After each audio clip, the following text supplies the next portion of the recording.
Alhamdulillahirabbil alamin.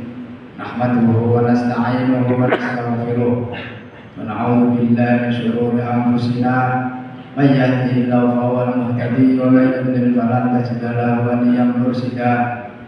Asyhadu an la ilaha illallah wahdahu la syarika lah wa asyhadu anna Muhammadan abduhu wa rasuluh. Allahumma shalli wa sallim ala sayyidina Muhammad wa ala alihi wa ashabihi wa man tabi'ahum bi ihsan ila yaumiddin. Wa ya ayyuhal hadirun, usikum wa nafsi bi taqwallahi wa ta'atihi wa qad fazal muttaqun. Qala ta'ala fi kitabihil karim, a'udzu billahi minasy syaithanir rajim. Ya ayyuhalladzina amanu taqullaha wa qulu qawlan sadida yuslih lakum a'malakum wa yaghfir lakum dzunubakum. Wa may yuti'illaha wa rasulahu faqad faza fawzan 'azima. Shadaqallahu al-'azim wa sadaqa rasulihil karim. Allahumma arhamna bil Qur'an. Hadirin jamaah Jumat yang dirahmati Allah, bersyukur kita panjatkan kepada Allah Subhanahu wa taala. Pada siang ini kita masih diberi kesempatan oleh Allah untuk menjalankan kewajiban kita sebagai umat Islam, sebagai umat Rasulullah Muhammad sallallahu alaihi wasallam, yaitu ibadah sholat Jumat.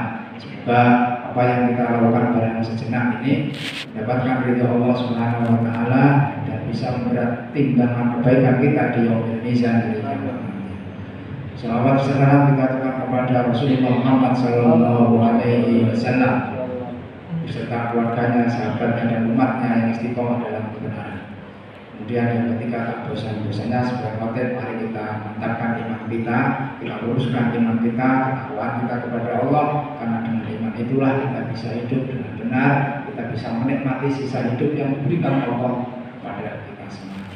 Jamaah Jumat yang Allah yang berbahagia, dalam surat Al-Bayyinah Allah berfirman, wa ma umiru illa liya'budullaha mukhlishina lahuddin, bahwa mereka tidak diperintahkan kecuali untuk beribadah secara ikhlas, mukhlis, secara ikhlas, yaitu hanya dalam rangka mendapatkan ridha Allah Subhanahu wa taala.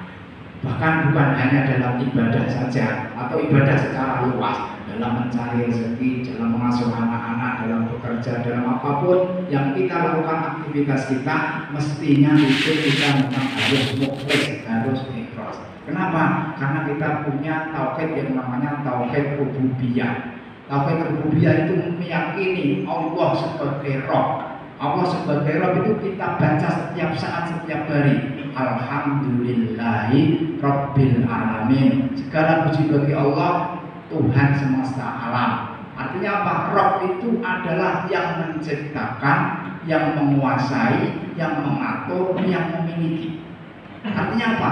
Allah itulah yang memiliki alam semesta, ardun was sama, as-sama wal ard wa ma fihi wa ma bainal ma wa ma fihi.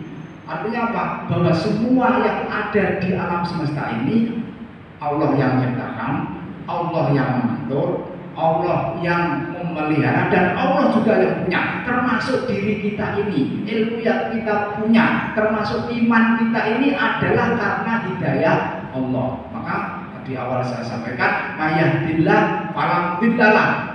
Kalau Allah masih petunjuk, Allah masih hidayah, tidak ada satupun makhluk, satupun manusia yang bisa menyesatkan kita. Karena apa? Karena Allah telah masih hidayah kita. Artinya apa? Karena kita dapat hidayah Allah, sehingga kita ringan datang ke masjid, kita ringan beribadah, kita ringan baca Quran, kita ringan untuk melangkahkan hal yang baik. Artinya apa? Mestinya karena hidayah itu milik Allah atau dari Allah, ya kita mestinya ikhlas. Tapi kan tidak gampang untuk menjadi mukhlis, untuk menjadi ikhlas.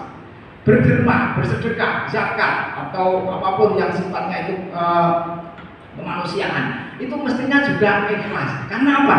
Kita mungkin merasa punya uang 1 juta, padahal itu secara hakiki kan bukan milik kita. Lillahi ma fis samawati wa ma fil ard. Milik Allah segala apa yang di langit dan apa yang di bumi.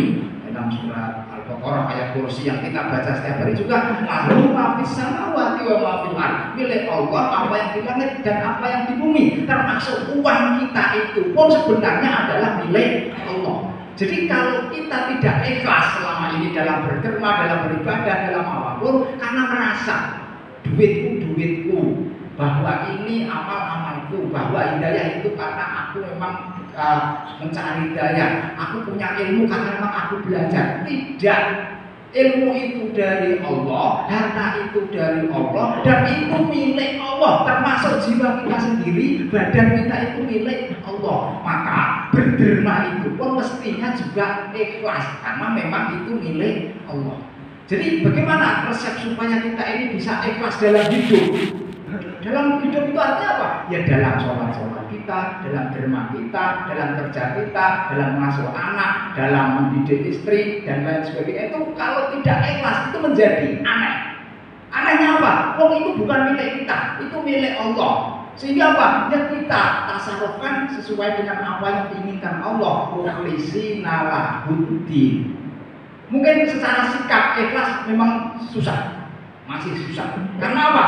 Karena kita selalu mengakukan ini duit punya saya, ini pekerjaan milik saya, memang saya bekerja di situ, ini rumah saya, ini mobil saya. Karena keakuan itulah yang sulit kita untuk berikhlas, untuk beribadah secara ikhlas atau untuk berderma secara ikhlas. Tapi kalau kita bicara hakikat itu artinya ya hakikinya milik Allah, sehingga kita akan bisa ikhlas. Kenapa? Itu milik Allah.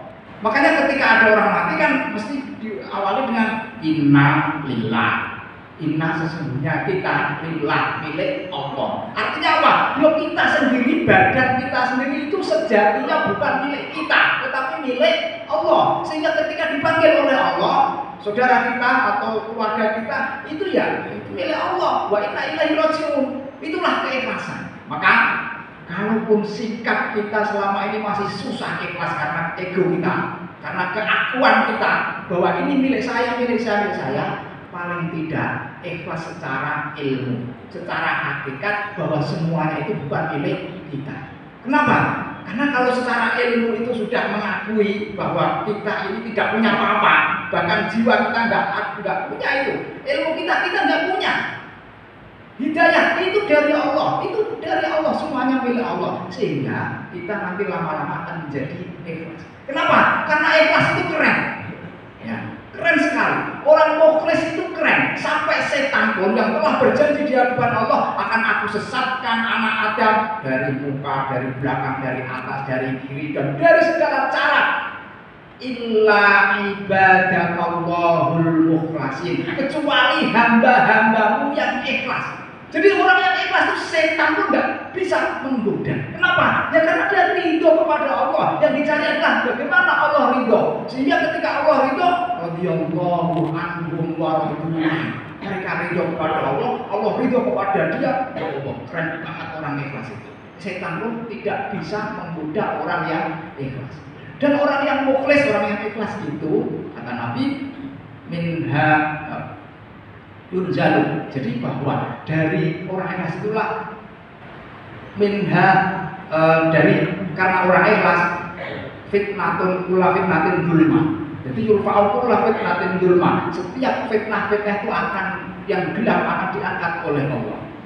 Kenapa? Ya karena hadirnya orang ikhlas. Orang ikhlas itu kalau berada di sebuah tempat mungkin tidak dicari, hadirnya pun mungkin tidak menggenapi, tetapi dia di langit sangat terkenal sekali karena mukhlis. Oleh karenanya jamaah Jumat dan Allah yang berbahagia di hari-hari akhir di bulan Ramadan ini, mari kita mencoba mengikhlaskan ibadah kita, mengikhlaskan derma kita, mengikhlaskan apapun yang kita lakukan. Karena dengan cara itulah sesuai dengan firman Allah yang saya baca di muka, wa ma umiru illa liya'budullaha mukhlisina lahuddin, dan tidak diperintahkan mereka itu kecuali untuk beribadah kepada Allah secara ikhlas. Demikian semoga bermanfaat. Barakallahu wa lakum fil Qur'anil karim wa nafa'ani wa iyyakum bima fihi minal ayati wa dzikril hakim. Taqabbalallahu minna wa minkum tilawatahu innahu wal ghafurur rahim wa qul rabbil warham wa anta khairur rahimin.